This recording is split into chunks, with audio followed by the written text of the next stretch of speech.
morning and welcome to the Morning Minute Meditation. Thank you for taking a few moments to be with us today. I'd like to talk to the parents for just a moment this morning. And I would like to read to you Proverbs chapter number 31 and verse number 1. The Bible says, the words of King Lemuel, the prophecy that his mother taught him. The term prophecy here means something a little bit different than what we're accustomed to it meaning. It does not mean that which is spoken and foretold or something that's going to happen in the future. The term prophecy here literally means a burden. And as I read these verses in Proverbs chapter number 31, this is King Lemuel repeating the burden that his mother had for him. He knew what that burden was. Parents, it's important that our children know that we have a burden for them.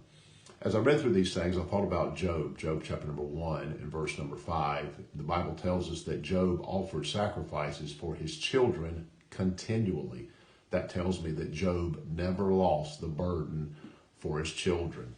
I'm also reminded in Luke chapter number 15 and verse number 20 of the prodigal when he was out in the world wasting his substance on riotous living. The father was at home. And I don't believe that father ever lost the burden for his wayward son. As I read verse number 20, I'm reminded of four things. It says of the son, and he arose and came to his father. But when he was yet a great way off, his father saw him. That tells me that the father was looking. His father saw him and had compassion. That tells me that his father was longing for him.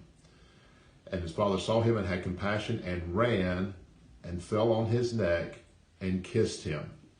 When he ran, that means the father left what he was doing because it was important for him to go to his son. And it tells me that when he fell on his neck and kissed him, that he still loved his son. He never lost that burden, even though his son was out in the world. Your child may be out in the world today. They may be at home. They may be rebellious or they may be compliant. But parent, can I highly encourage you today, please never lose a burden for your children. We hope you have a great day, and until we see you again, our beloved.